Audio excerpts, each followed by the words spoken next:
Welcome to Desert Wanderers. If you're new here, we bridge the gap between you and the person in the pew next to you. Today we have a special host, Father Sintra. He will be doing his Generational Catholicism series. This plays on the third week of every month and will be a new segment for our show on Desert Wanderers. We're so excited to bring this to you. Let's jump right into it.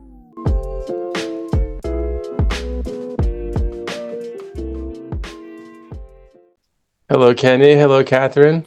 Hey, Father. Hello. Good to see you and to be talking to you. I'll start us off here by praying this prayer from this book called Forming Families, Forming Saints. I'm reading through this right now. I'm about a quarter of the way through, and it's really good so far by Father Carter Griffin. So maybe we can circle back to this book later on, but right now I just want to read this prayer here in the beginning. In the name of the Father, and of the Son, and of the Holy Spirit. Amen.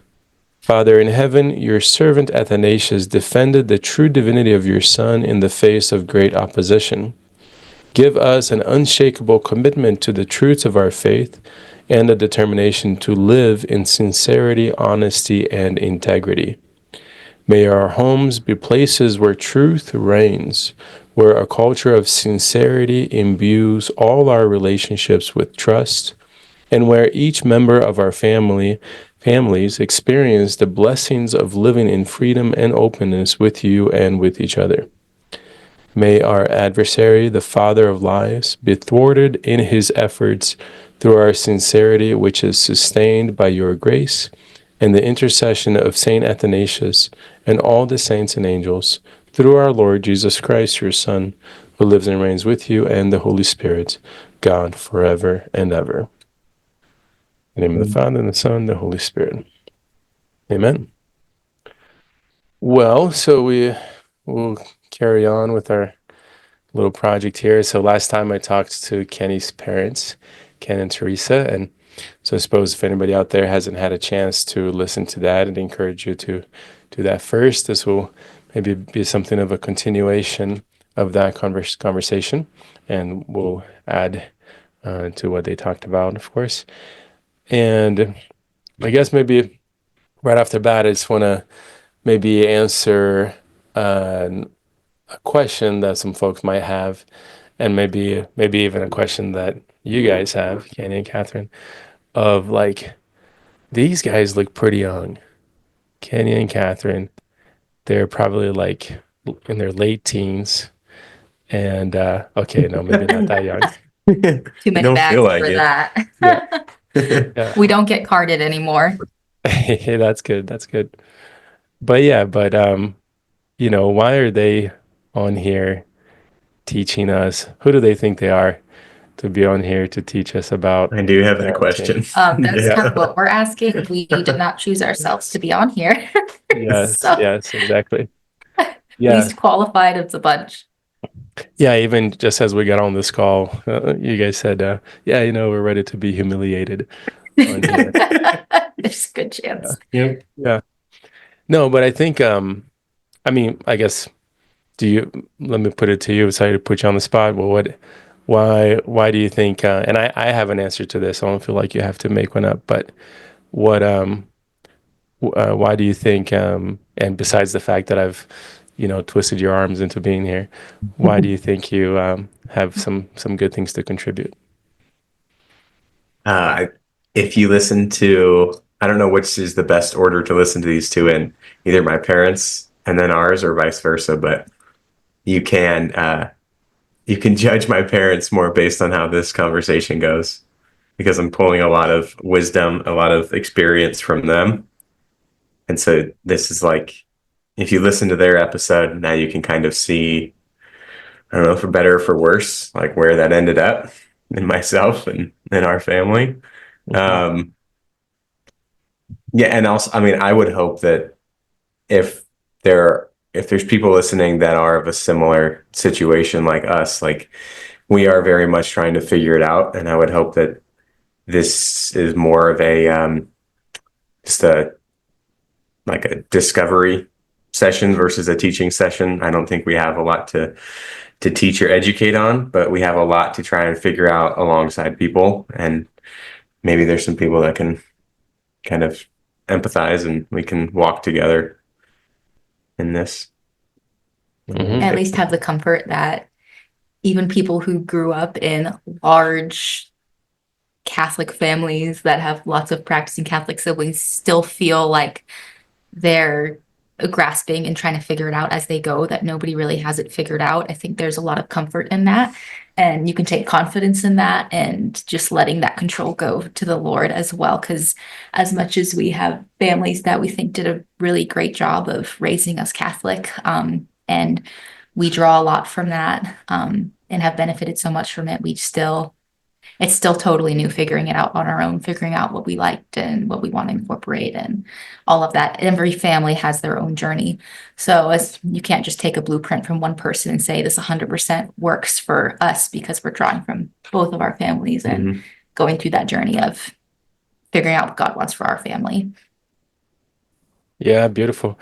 Yeah, that makes a lot of sense. And that resonates with what I was thinking too, that before thinking about parenting and you guys thinking about parenting your kids and the other parents on this project with us thinking about parenting their kids, and me just kind of reflecting with you all on what that looks like to parent other people. Before that dynamic comes the dynamic of being parented, right? And we all have a lot of experience of that, of like being parented. We all were parented, right? And that's actually, I think, a really important lens for the spiritual life at large. Like, I think oftentimes we start with, how do I be a Christian? As in, like, what do I do, like, towards others, and even in my prayer life, and even, in regards to church and religion, like, how do I do my duties? All of which are important questions, of course. But the primary question is, how am I being fathered by the Father, by God the Father? How is God the Father fathering me? And so that's true spiritually in our relationship with God and in our Christian life. But then I think it also fits in regards to this conversation about parenting and raising Catholic kids and that kind of thing. It's like, yeah, okay, we need to reflect on what it looks like to parent those kids so that they are more likely to grow up and choose Catholicism for themselves. But that comes from a disposition of being fathered by God and being parented by others, being loved by others.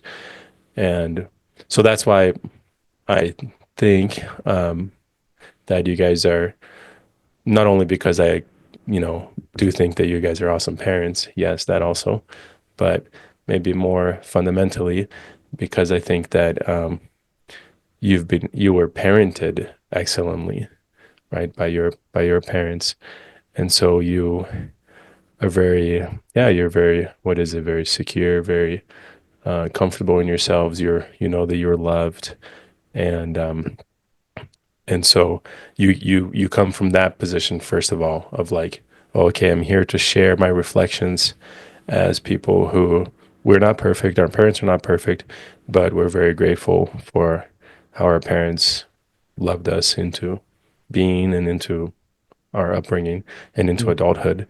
And so we're here to reflect on what exactly happened there and how did that happen. And we're now trying to pass that on to our kids. Does that fit? Yeah. Yeah. Can confirm. There's a lot that we reuse in our parenting, whether we realize it or not. And I'll catch myself saying things or doing things that in the way that I was parented to my own kids. So yeah, it's a huge reflection of their parenting on us, is how we parent our kids. Awesome. Well, so yeah, let's dive into some of that. So with Ken and Teresa, we talked a lot about working hard, and we had this framework that we referred back to often, which was that to have high affection and high expectation, leads to relationship and holiness. To have high expectation but low affection usually leads to resentment. To have low affection, or excuse me, low expectation but high affection kind of smothers the child. Or no, that one leads to like mediocrity and complacency. And to have low affection and low expectation, then that kind of smothers the child.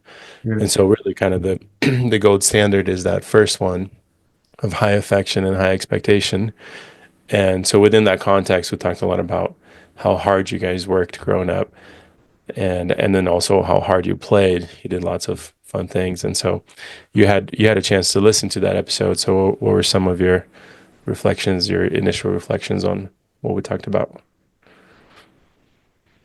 Yeah, we did all those things. So yeah, my dad talked a lot about, yeah, we worked hard and we played hard.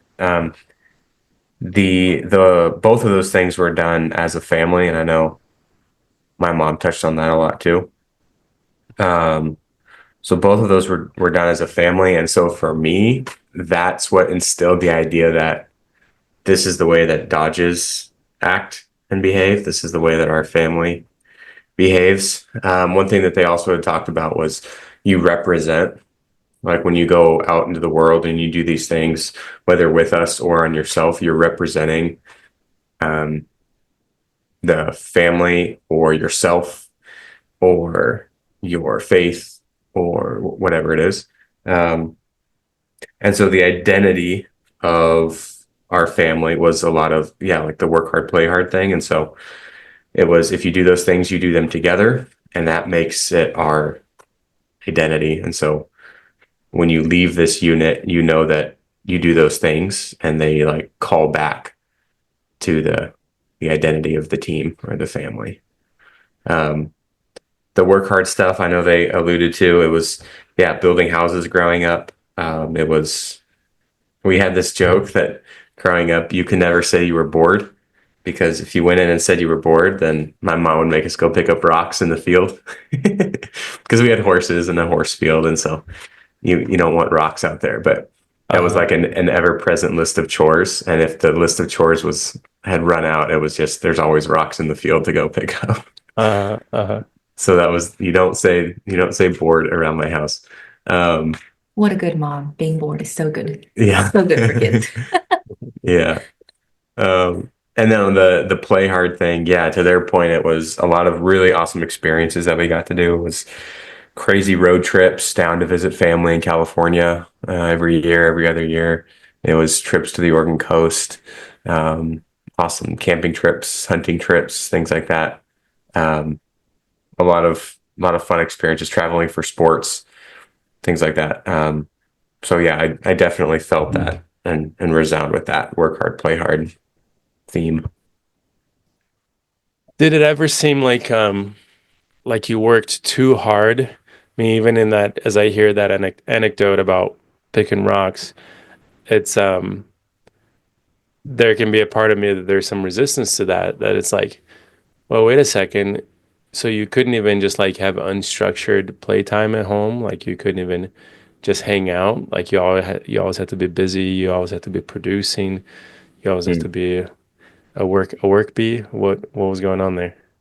How would you? I know I'm kind of mischaracterizing on purpose, I'm sure. So what was it Yeah, actually like? I don't think the problem wasn't that you were always working and you weren't allowed to have unproductive time. It was that you needed to have something to do or come up with something to do, not to create or to get something done, but to, I guess, have a structure and have an imagination. Because if you come to your mom and you're saying you're bored, it's because you're not taking the initiative to go find a game to play. Because presumably you don't have a list of things to do. Otherwise, you wouldn't be complaining that you're bored. You would want to stay away from them. So Right. that you've either moved on from your toys, or you don't want to play with your siblings, or your friends are busy or something, and so now you're coming and saying you're bored. And I think the idea is there's always something to do, and you can have some imagination, or you can go play with your siblings, or go find a friend to play with, and don't be bored anymore. Yeah. Go Yeah. I don't, be creative and have that unstructured time, and like that's good for you. I don't Yeah. need to save you from that or give you a quick fix. Like Mhm. go figure it out, and you'll grow and you'll learn, and it's good for you, Yeah. especially as a kid. yeah. No, that makes sense. Yeah. So it's not that you just have to be working all the time, but rather that there is always things to be engaged with.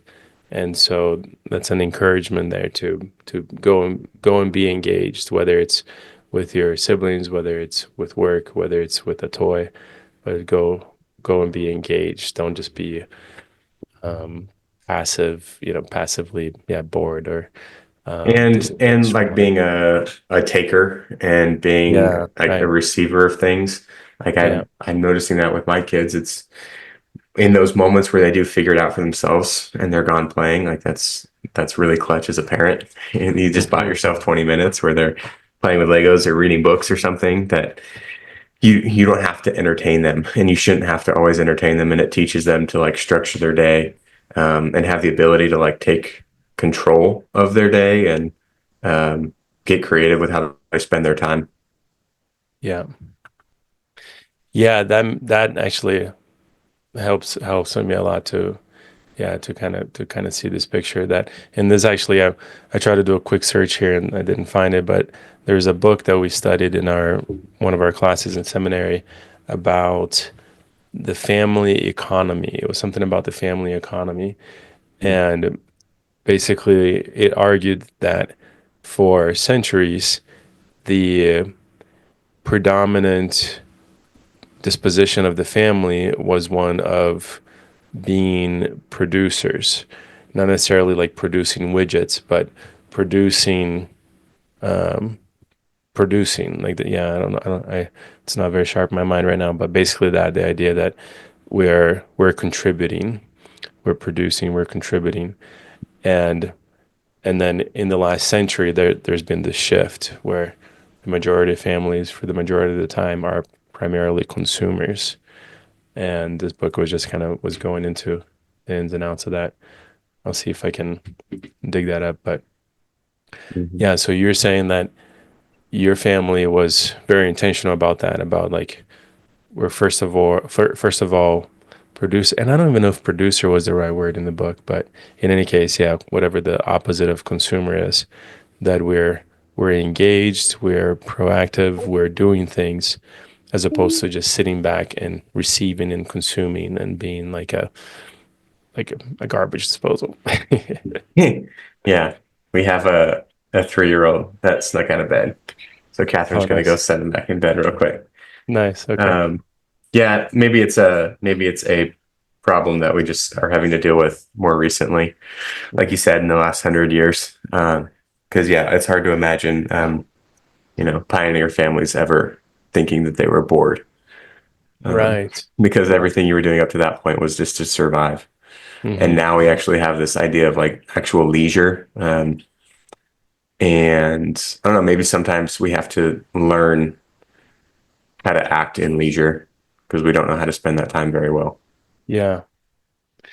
Let me ask you this, shifting gears a bit. Do you remember times when you misbehaved or your siblings misbehaved, and what was that like? Like what prevented the misbehaving, and then when it happened, or I guess what lowered its frequency, and then when it happened, what uh what was that like for you? How did your parents handle it? And well, how did you handle the way that they handled it? I mean, to the extent that you remember. Yeah, pretty weighty. Like getting in trouble was a very um I don't know how else to put it, serious or a weighty thing. Like it meant a lot. Um, and part of that is my temperament. I'm a middle child, phlegmatic. I like ponder things, so I'm like watching the other siblings all the time, trying not to misstep based on when they got in trouble. I make a mental note, don't do that. Mm, Um, mm, but it always meant a lot. And that's something, I don't know, we're trying to figure it out because the goal is like you don't want to always be yelling at your kids, or disciplining them, or having these, because there's tiers to disciplining. Like the same punishment that you dole out for fighting with a sibling won't be as harsh, presumably, as the one that they get for lying or something like that. And that's how, in their mind, they kind of grade the weightiness of their action, is like based on the strictness of the punishment, I guess. And I think my parents did a good job of kind of hyping up the punishment, or the wrongness of the thing, even if it was fighting with a sibling, speaking unkindly, or whatever it was. Um, it was like, do you realize like how hurtful that can be and what that can lead to in your relationship with your sibling? Mm. And that kind of thing, it weighed a lot, but it made it serious, and they didn't have to spank us. They didn't have to sit there and berate us or whatever. It was just like, do you comprehend what this means? And so it just makes that like tiered structure a little bit less. So you never have to go to the far extreme. And we really didn't. Like, the worst thing that could happen was dad comes home from work and he talks to you. Mm. That was, and the reason it was the worst thing in our minds is because it was set up that way. It was like this really bad thing you did, like you told a lie. I'm going to talk to dad and he's going to talk to you tonight. Mm. Mm. And it's like, oh, so that must be the worst thing I could do. Mm-hmm. Mm-hmm. Because it sets up as this big grand finale. Mm-hmm. Mm-hmm. And I mean, my dad, it's not like he came home and beat us with a belt. I mean, Mm-hmm. he would literally come in and like sit on our bed and talk to us. Mm-hmm. And that was it. I mean, it was never, I mean, he never raised his voice, I don't think, ever. Wow. But it was just how, like, the presentation of like how Mm-hmm. you present the punishment fitting the crime. Mm-hmm. Mm-hmm. And then Yeah. you always knew you knew it was going to be followed up on. So you were never going to get away with it. Mm.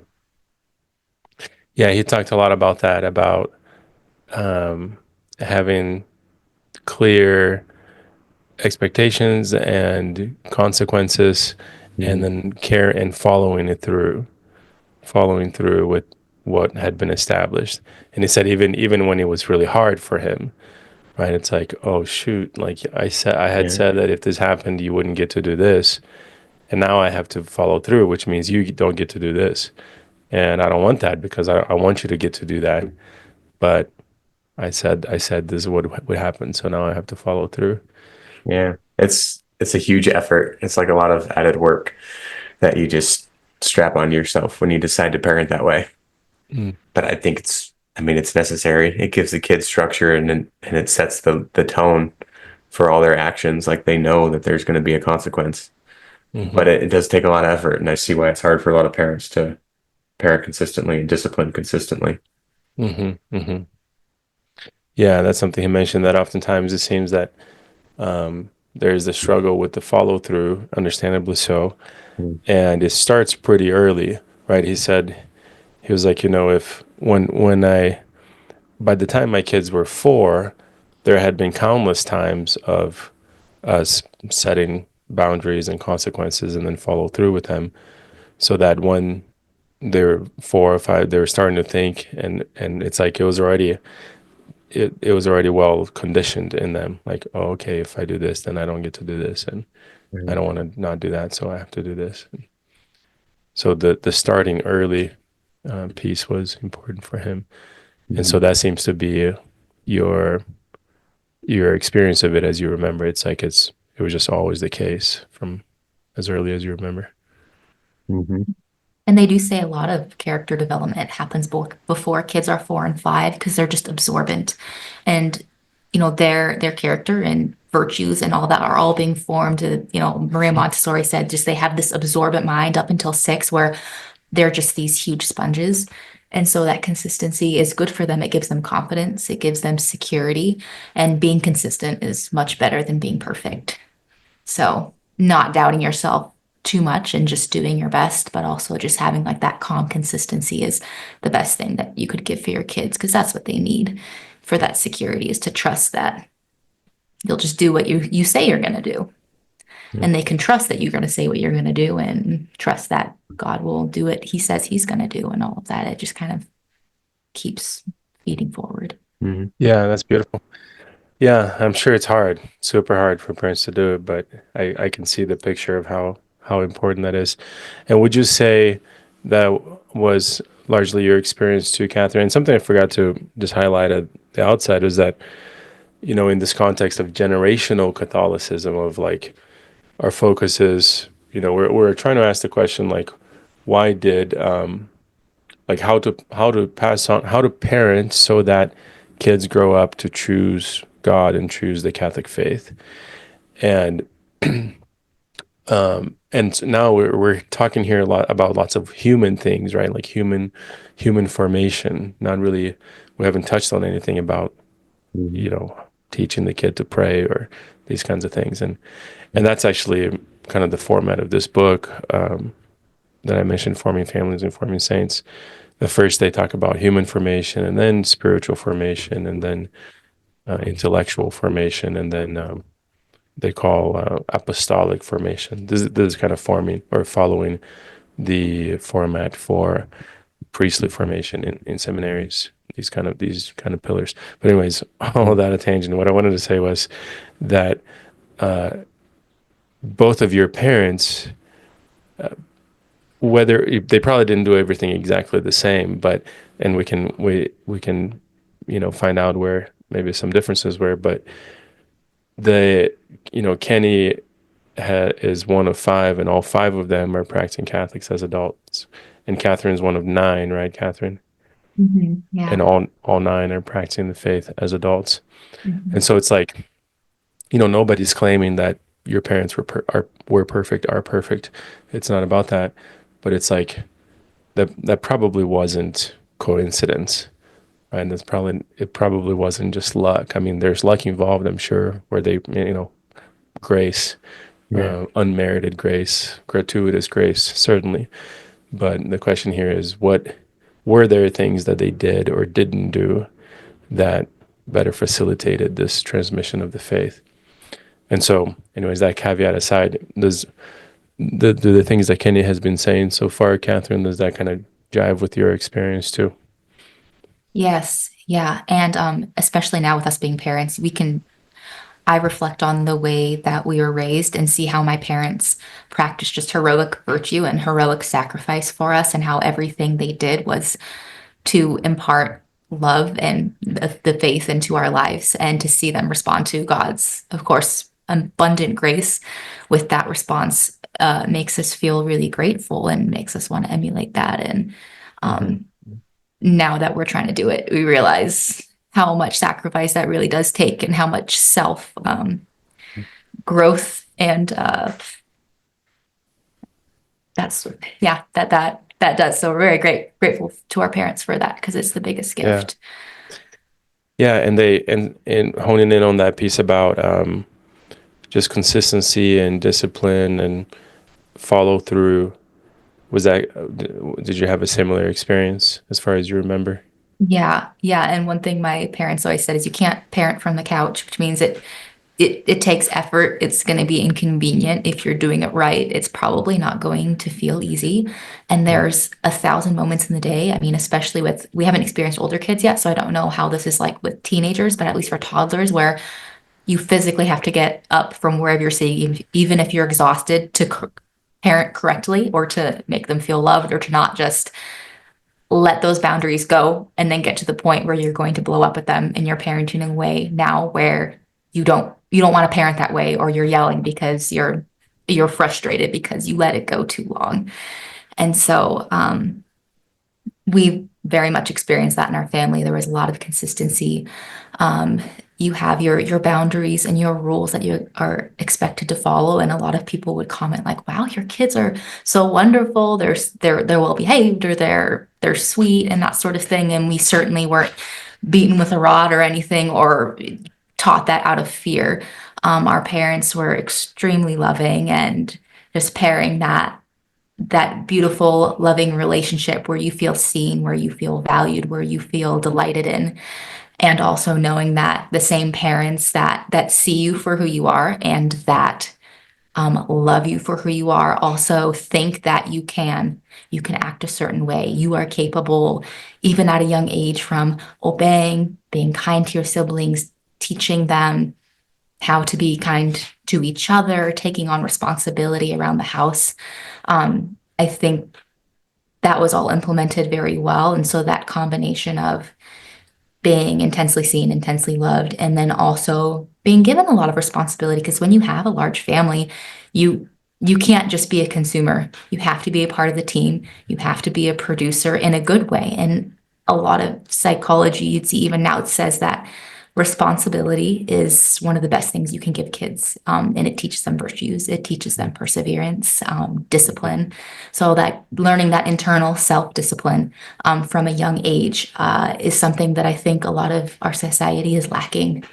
And is a huge gift, because then it benefits you as an adult, because adulting and growing up requires a lot of sacrifice and discipline. And life is really hard if you don't learn that early on in a family environment where you're secure to fail because you're loved. It's really harsh if you don't learn that from your parents, because nobody else is going to teach it to you like they do. You have the security to fail because you know they love you, and learning from them is going to be way better than learning it from anyone else, which is another great benefit of just trying your best to spend as much time with your kids as you can and being their teacher, because nobody else is going to do it as well as you can. And they won't be affected in the same way. You can do it the best, better than anyone else. That's why God gave you to your kids. You have that authority and responsibility to discipline and educate and love. Wow. Gosh, Catherine, can you repeat all of that and then let's stop at each That's chapter? Yeah. The end of the book. Mostly just repeating the stuff my parents have said over the years, right? But no, that's so good. I spend a lot of time with my kids. So I'm constantly having to think about these things like, wait, what? Do that? Why does this feel so hard? What did my mom do? Yeah. Mm-hmm. Well, let me see if I can pick out one topic at a time. And so you mentioned adolescence. You just kind of said it in passing, like we don't have teenagers yet. But one thing I've been wondering about is, you guys' thoughts on, is a rebellious adolescence an indispensable or an unavoidable reality? Like, I think I grew up in just kind of with this air in mind of like, yeah, every teenager rebels really strongly and it's just part of being a teenager. And in the last 10, maybe 20 years, 10, 15 years, I've been really questioning that. Like, is that really indispensable? I mean, I think of like, okay, Jesus probably didn't have a rebellious adolescence, so he probably didn't, I'm guessing. We don't know anything about those years explicitly, but I suspect that he didn't. And if he didn't, or since he didn't, I think I can say that since he didn't, then what does that mean about us? Is it true that a rebellious adolescence is unavoidable? And maybe we're just kind of reflecting on your guys' experiences, like you yourselves and your siblings. What was that like for you? Me go first. Yeah, go ahead. I don't know. I am inclined to think that everyone will and should have a bit of rebellion. But I don't know what that means exactly when we say rebellion. And everyone's going to do it a little bit differently. It'll like manifest differently for different people. I, middle child, very conflict averse. And so I did not rebel in the way that a lot of teenagers rebel. I think I didn't fight with my parents in high school. I didn't get in arguments, things like that. But I did things that I knew were wrong or broke the rules and just was really good about hiding it.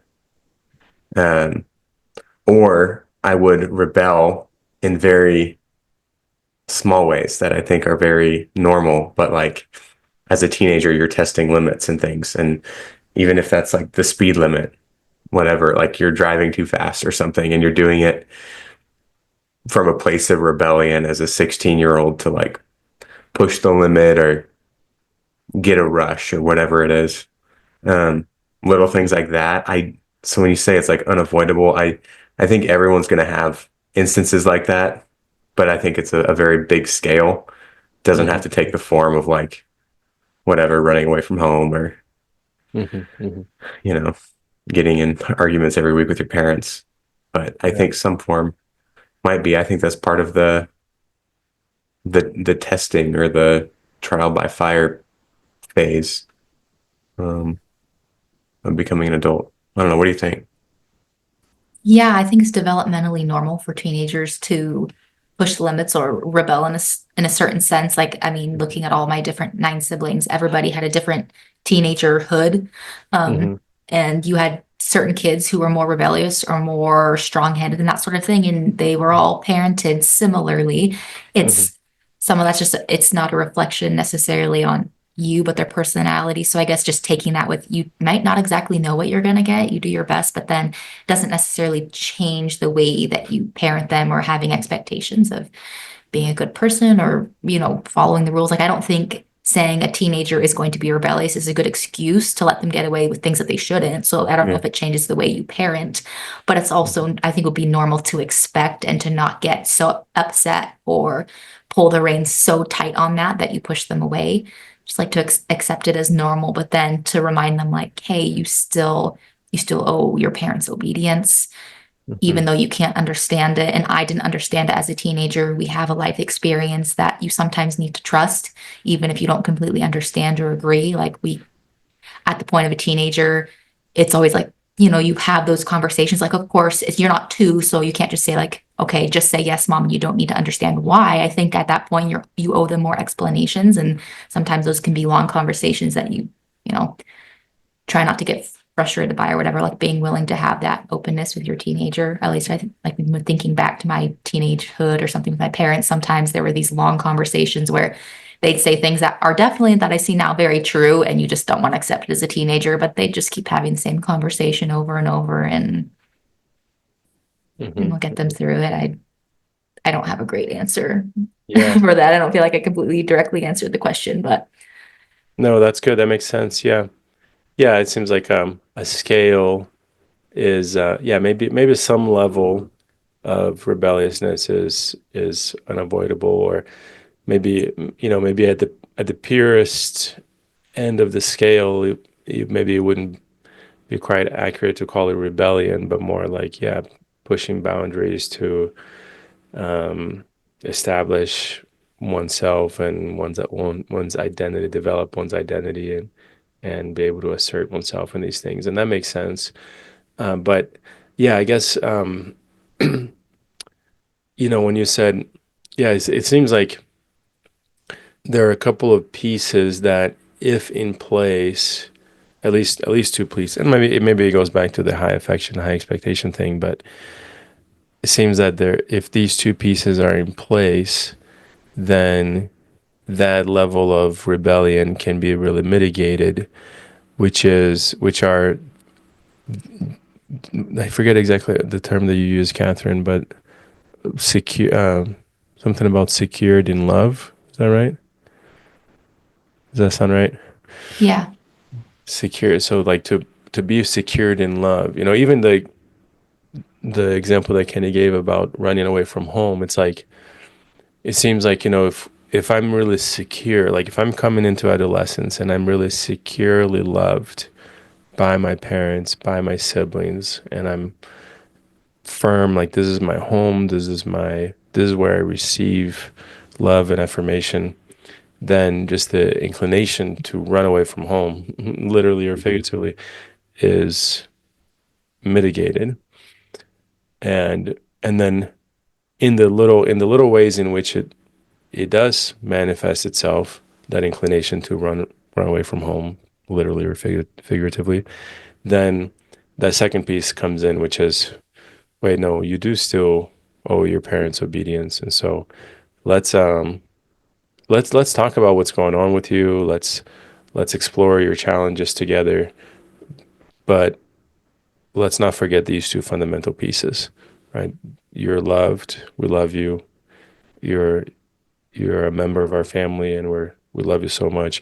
You're the coolest kids we know. You're the coolest people we know, and we'll get back to that. But you're the And this coolest is how people we our know. family does things and that sort of thing too. You're still a part of this family, even as a Yeah. rebellious teenager. And it's Yeah. not, Yeah. we're not picking on you. It's just That this is is one our thing family culture. we talked a lot about because Catherine and I started dating like the end of high school and then through college. And Catherine's a little more headstrong than I am, a little less conflict averse. And so she would get into some of those long discussions, as she calls them, with her parents.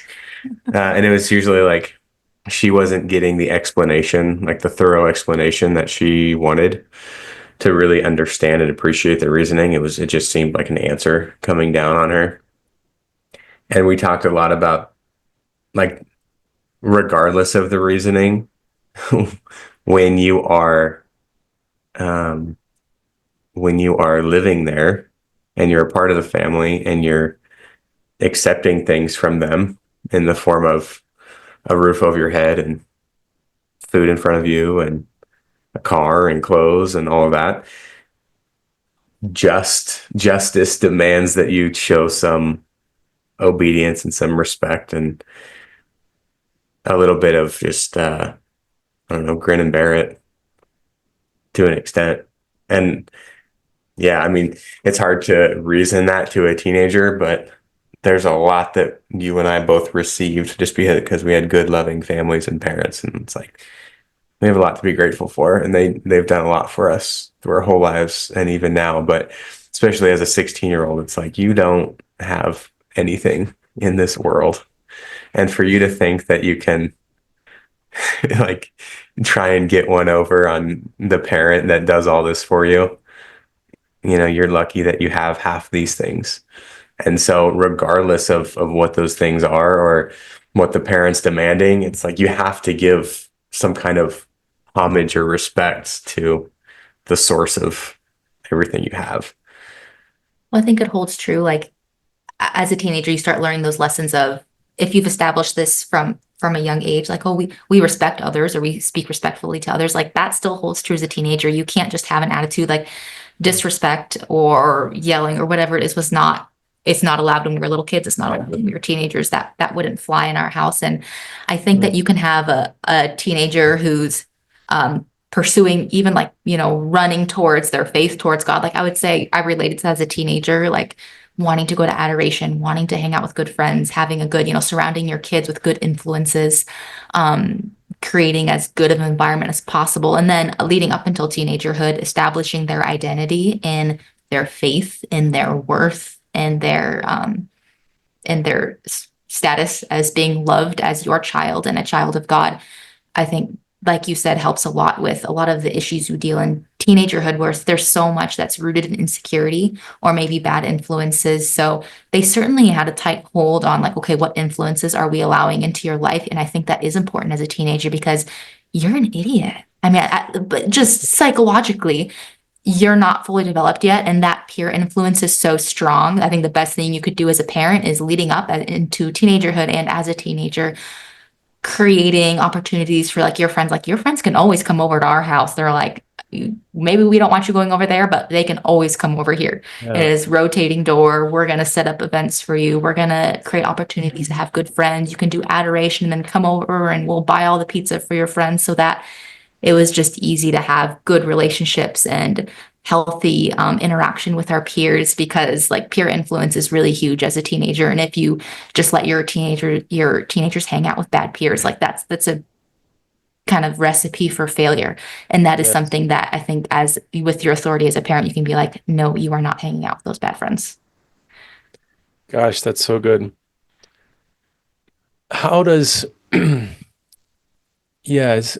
So I'm wanting to put myself in the shoes of a parent or parents who are currently currently have teenagers in the house, and maybe they realize, because it seems like it really has to start at an early age, like all the way, like first year of life. It's like we're gonna be like I want to say like we're gonna be attached at the hip, and maybe that's too strong. Like if okay, not there's as the kid grows, there's gonna be some separation, obviously, but I think that it seems to me that has to be it has to be a closer connection than it tends to be the case. So it's like, so let me just exaggerate and say, okay, you, my child, and I, we're going to be attached at the hip from now until you're 18. Now I know I'm exaggerating, okay, not okay, but we're going to be attached to the hip from now until you're 18, and that means that I'm going to give you very high affection and very high expectation your whole life until you're 18. It's not like at 18 something magical happens, but through adolescence, and if that foundation is established in childhood, and then really in infancy, and then through childhood, by the time adolescence comes, it's just the norm. It's just what's expected, and that seems to be the context for your parents to say this to you, to be like, okay, you're gonna have friends. Obviously, we're not literally attached to the hip 24/7, but you're gonna have friends. But we're still gonna be parenting you. Like we're still gonna govern the the context of your life. You're not gonna hang out with whoever you want. You're not gonna do whatever you want. You're not gonna be out on the streets, as late as you want.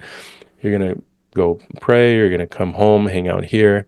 If you're gonna go to somebody else's house, we're gonna know whose house you're going to. We're gonna know their parents, and I'll stop here or stop in a moment here. But something I hadn't really thought about is how you guys met so young when you were teenagers still, and so it's almost like you were co-parented together, which is pretty special too, at least for Yeah. a little bit. Like our coming of age was done together. Yeah.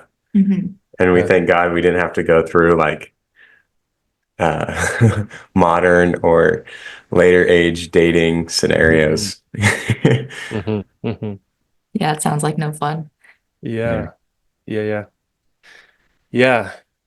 But so, if what about, and maybe we can't speak too much here. We're really speculating. But what about the parent who, let's say, a parent watches these 3 episodes, and they're like, okay, maybe they're onto something, but now I'm realizing that I haven't been raising my kids in this way, and now my teenagers they're out the house all the time. They're hanging out with friends that I don't really know, and I'm not really sure what they're up to most of the time. What is yeah, again, we're just speculating, but what do you think? What would you say to them, you think? You're asking us a lot of teenager questions for people who don't have an older than 5-year-old, so I don't know if Yeah. we're the best person to answer any of Yeah, these I don't know why I'm sideburns. asking you. It's because we're 10 years removed. We haven't even started thinking Right about there. this yet. This is a Catherine just lot. turned 28 yesterday. Yeah, maybe I don't know why I'm asking, but maybe it is because I guess we've been there recently, so we Yeah. remember vividly, but yeah, sorry, I'll let you go first. No, you're right, and that's interesting. I mean, I think at that point as teenagers, like they're old enough to have an adult conversation, and I think the most productive conversation you could have, because it's one that I would have with a friend of mine of the same age, another 30-year-old that's maybe on a bad path or something. I think the direction I would take would be, if you do this for another year, here's where you might be. And if you do this for another 5 years, here's where you might be. And here's where that could end up. And here's 2 examples I've seen where that was the case. And to me, that would carry a lot of weight, and I would try and convey it that way to someone I was talking to. I mean, we've all known people that they set up on this track that seemed innocent enough, but they had one bad friend or something. And then in a year, there were 3 bad friends. And then in 5 years, they were completely off the rails. And we just experienced that with a couple people in our circles growing up. So I would use those examples, and I would say I've seen it happen. In your case, if you do this for a year, I could picture you in this scenario, and in 5 years, I could picture you in this scenario. And it might be hard for them to appreciate that because they might just have like a narrow-mindedness or like a short view. But I would at least give them the honest truth that here's where I think that you're going to end up, and here's why I want you to stop. Yeah, that's good. Yeah, and Yeah, I I guess think. Oh, go ahead. it's like always a good time, even if, I mean, obviously it would be a interesting balance because you wouldn't want to completely push your child away if they're already at that point by just all of a sudden reverting to like, okay, this is what I wish would have done. We're going to go back to all these hard rules and boundaries, but slowly making your way back to that. As your parent, you're still their protector, and they still are under you. We're still obviously not doing it to the point of like you completely push them away and they run away. But I also think there's maybe an appropriateness to, my parents told me a lot, like, we're doing this because we love you. And sometimes it's hard, like we were not allowed to have devices, social media. And like I was in college before I had a smartphone. When I finally had, and like made a Facebook account, that sort of thing.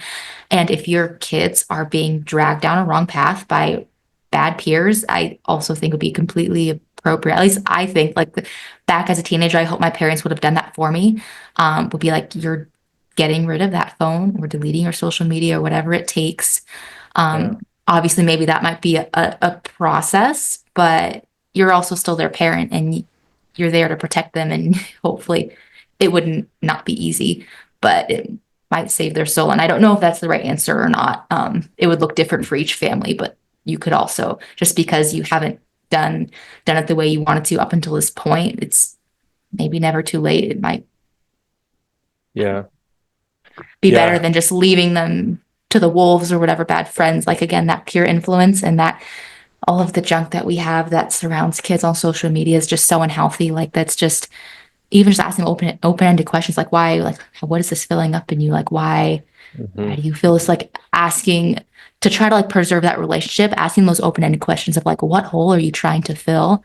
What hurt is there? And then maybe taking accountability for like how have I contributed to this hurt? What can I do to make this right? And like I'm gonna do right by you and not let you spiral down this path of like unhealthy relationships or behavior. And I'm sorry for like how I failed you up to this point to, or how I've wounded you, because at the point that we're teenagers, our parents have all wounded us in some way, no matter how perfect you are. And so being able to have the humility to like maybe ask for forgiveness and then like open up that real and raw relationship would just be like tearing off band-aids for you both, probably, I'm sure.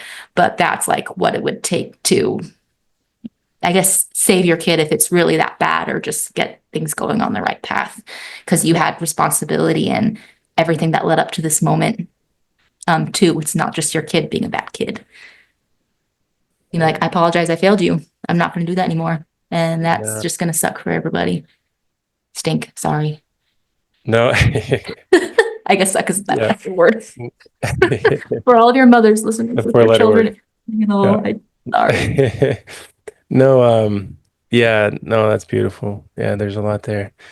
Yeah, it's like obviously like hopefully there is something of like a come to Jesus meeting, come to Jesus moment for the parents, like you said, like okay, I've been doing the way I've been parenting has not been the best.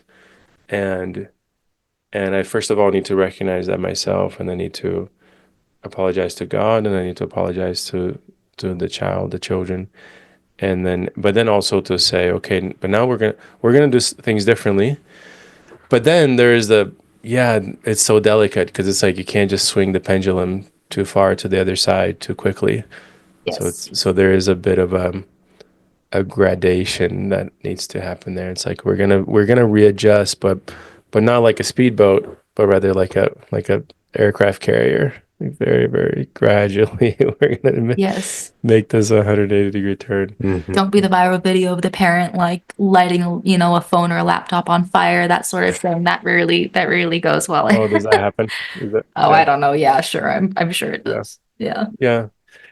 And I was thinking just a bit about, why am I so interested about in the adolescent thing in this context? And I think part of the reason is because I, uh, see a lot of adolescents like in the parish, and and especially like in confirmation class. I'm helping with confirmation class, and and there are lots of good kids. I mean, every kid in there is a good kid, loved by God and made in His image and likeness, and deserves my love and my full attention and presence, which I often fail to provide.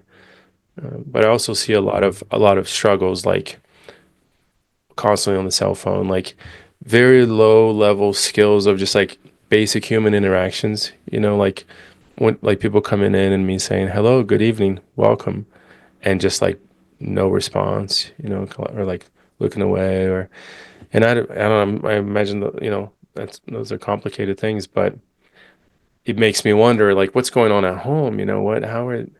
What what level, first of all, what level of affection are they getting from their own parents? Are they known and seen by their parents? And then secondly, are they being raised by their parents? Like, are their parents actually teaching them how to relate to others, how to have courtesy, how to develop virtue, and these things? And anyway, so then now, but now I'm in this position of, okay, so now I'm like sort of a father figure in to some capacity, and I'm like, okay, it's now I have to parent you to some degree, and I know that yeah. So how do I do that? So It, how do I it's parent these hard to kids? do when you're by yourself too, because Catherine and I kind of go to war for each other. Like our 3-year-old, you know, pulls some stunt and tries to make a joke out of something, and I think it carries more weight and shows them like our relationship.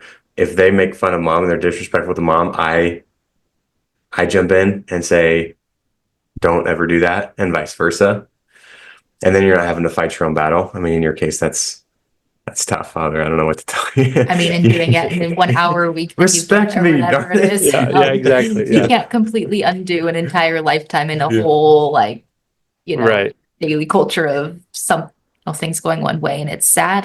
Our society is like that. I mean, our society is just wired for disconnection. And I mean, you can see that in the decline of spirituality and community, and just how we can't even interact with each other. It starts, I mean, especially now, it's like a war on us, like on me as a parent. I feel it's a war on our children, and it's how the devil has just torn families apart and torn society and like community apart, because we're meant to be social beings, and we're meant Yeah, to have connection with others and connection with God. And there's so much noise and distraction and consumerism that, like, we can't live the way that our world says is even remotely normal to live and yeah, be even remotely healthy, especially not spiritually healthy. And you see that people are, especially young adults, it's sad, they're depressed, they don't have a sense of purpose. And it's really sad. I mean, we're born and we just go into the society like, okay, you're sent off to daycare, you're sent off to school, and then you're yeah, a young adult, and you don't have real relationships because you're on social media. And then, now you're a parent, and now you have no support structure, you're isolated, you're lonely, you're struggling. And then our elderly, we just send them off to live in old folks' homes.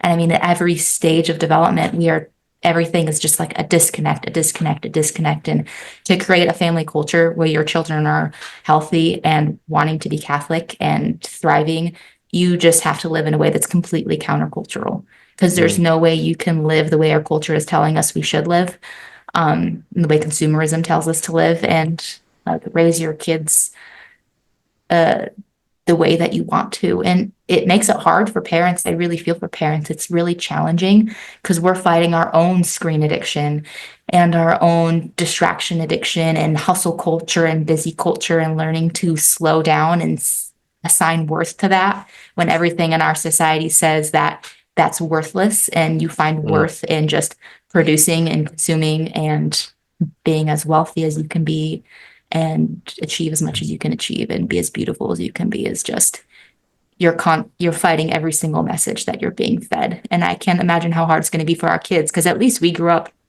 on the edge of like technology and all of this, and social media was just coming into an age. But man, I will fight for my kids and make sure they can have a childhood like I had, because some of these kids just don't stand a chance. Just like living in, Yeah. it's hard. It's hard raising your kids in the way our society's set up. Yeah. No, you're right. Father, Yeah. sorry, Jordan Peterson, he has one of his rules for life is don't let your kids do anything that would, I think it's don't let your kids do anything that would make you dislike them, Yeah. something like that. Right. And yeah, so if a kid's acting like that, I would want to correct that as soon as possible if they're not showing signs of respect or whatever. Or if a kid is just rude to my wife, like I'm gonna dislike that kid. So I need to Right. get on top of that. Yeah. Gosh, there's like 5 different directions I want to go here. You guys you good to go a little longer? Yeah, I'm good. Are you Okay. good? Oh yeah. Yeah. Maybe 15 minutes. Yeah. Okay.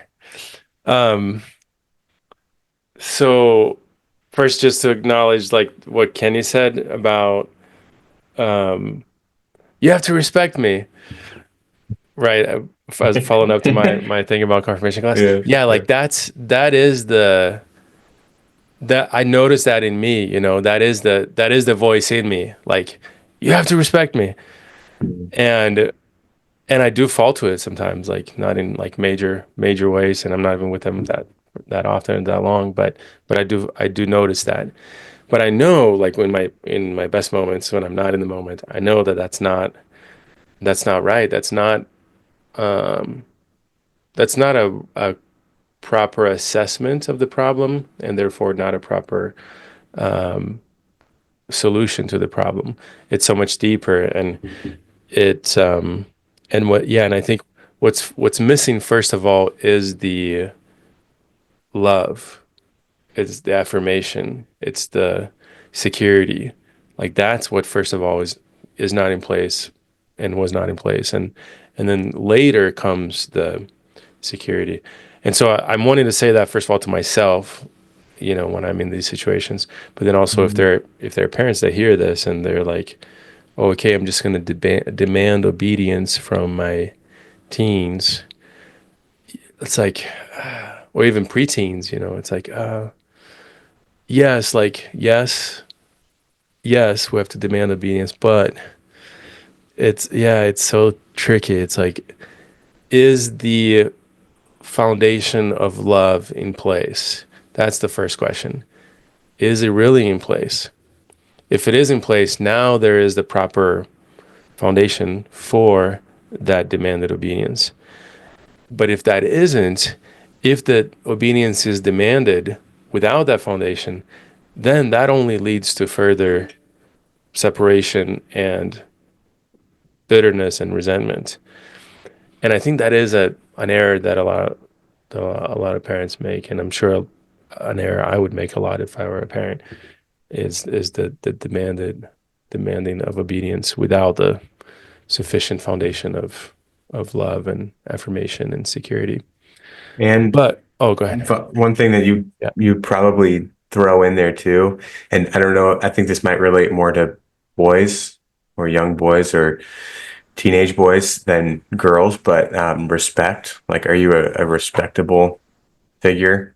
Yes. And Thank part of you. that is because, like, I mean, I can speak for myself as a teenager, and to this day, right now, like, I will listen to someone 10 times over if I respect them, Yes. and I'll listen like readily and willingly, but they have to be a respectable character. Yeah. Yeah. Great point. Yeah, absolutely. And I suspect that both of you respect and respected both of your parents very much, right? It's Yeah. like growing up, like you saw them prioritizing their own relationship with God and their own growth in virtue. And that's first of all how they parented you. And so then they modeled that for you, and that led you to respect them. And so Yeah. now when they corrected you, then that came from that place of respect. Yeah. They never asked us to do something they weren't already doing themselves. Yeah. Yeah, and if they asked us to Yes. speak respectfully, they spoke respectfully to us. They modeled that first. Mhm. So that's really the starting point, for that parent with those teens is it would be like, okay, I've noticed that my teens don't respect me. Well, yeah, it's so tricky, it's so delicate, but it's like, okay, let me take an honest look at my own life Right. and see where I can grow. Where can I grow, first of all? Where am I? What are my vices? What are my areas where I lack virtue? And let me focus on that. And as I'm doing that, I also have to parent, right? Because the kid is still my responsibility after all. So I still have to do something about my child. But I think having that priority, I suspect, would better frame the approach to the child, to the teen. Agreed. Mhm.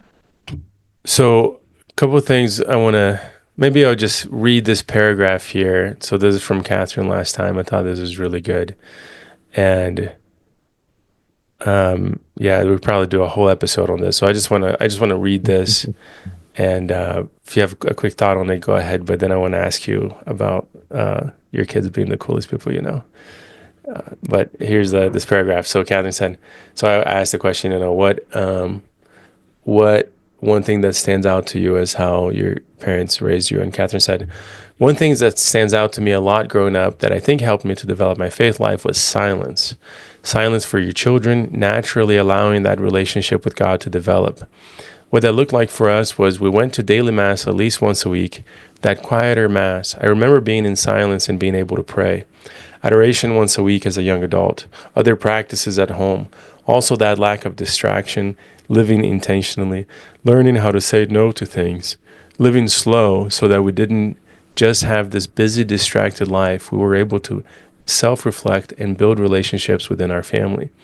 That's something I want to be intentional about with our kids, allowing them to have undistracted times so they can think and reflect and develop their relationships with God. We're all going to wound our kids somehow in some way. Nobody's going to parent perfectly. But if we can help them have a deep relationship with Christ, they will work those wounds out with God. They will have someone else they can go to who can be their savior because we can't save them. So if anything, they can just love God intimately and have that beautiful relationship with Him. It's going to give us a fallback for when we wound them, inevitably, with our own fallenness and our own brokenness.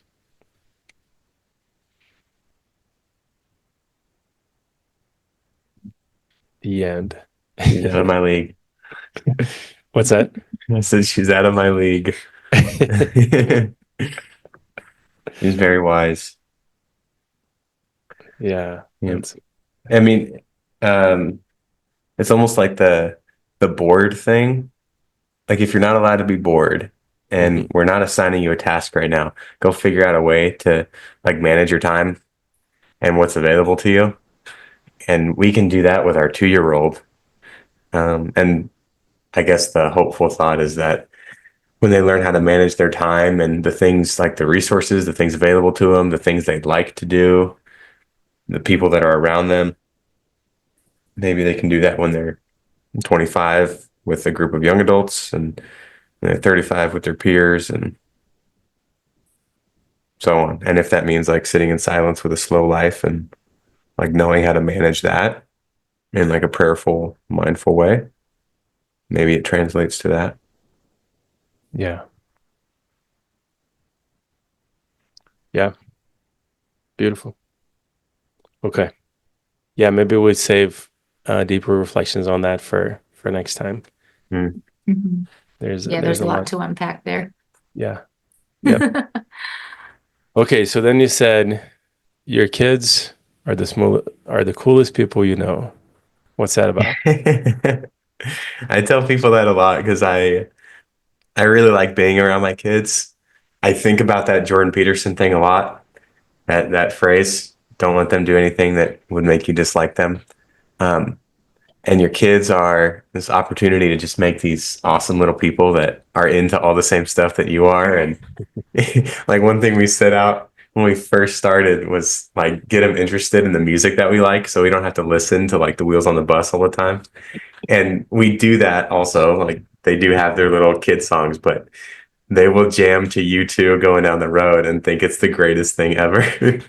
And that's pretty cool. What I mean by the cool thing is like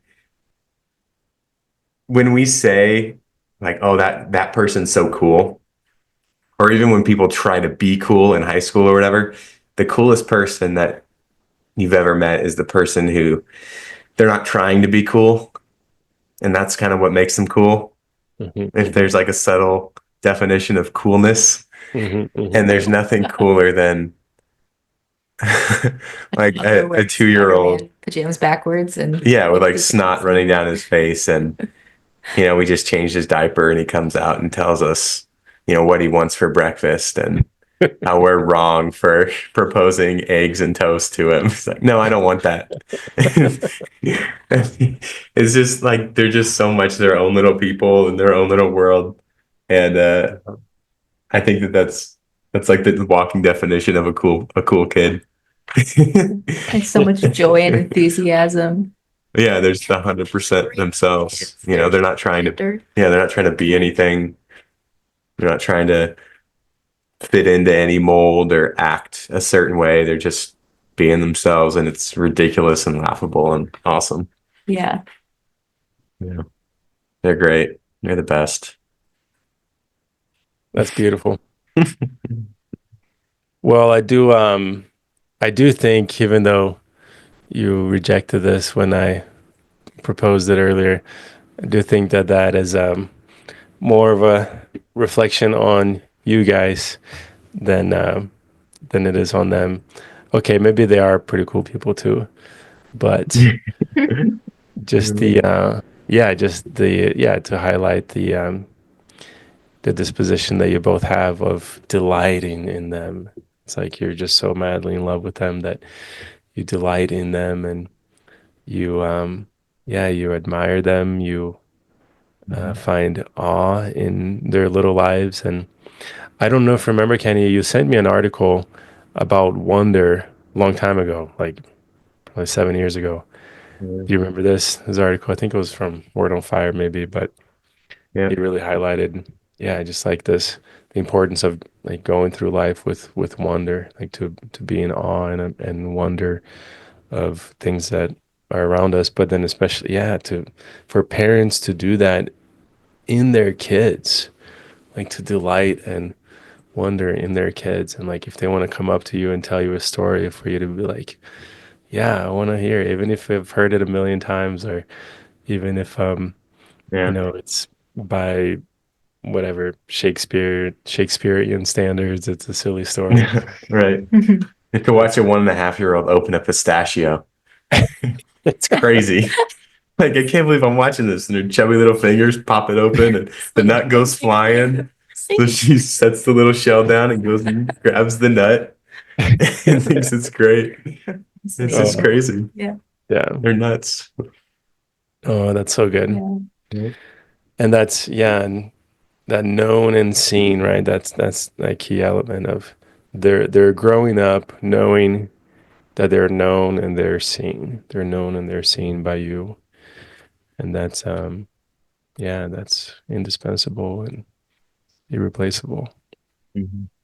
And you can do that. You are doing that. Maybe sometimes intentionally. I'm sure you would say you don't do it perfectly, but maybe sometimes you do it intentionally. But sometimes I think you probably do it just naturally because that is what your parents did to you. Right? You grew up knowing that you were known and seen. And of course, this is the reality between us and God. God knows us and he sees us, every hair on our head, every fiber of our being, from the moment that we were in our mother's womb. He knows and he sees us. But we can actually live as that son and that daughter of being known and seen by God. This actually is what is available to us, what God extends to us, because we are in the Son. And the Son, Jesus, is perfectly known and perfectly seen and perfectly loved by the Father. So we too can lean into that. Mm-hmm. Mhm. Awesome, you guys. We better wrap up. Yep. Thanks, Thank Father. you so Sorry to much. keep you up Yeah. so late. No, it's all good. To be continued. That's right. God Awesome. bless. Thanks for the God chat. bless. Thanks, Father. Bye. Bye.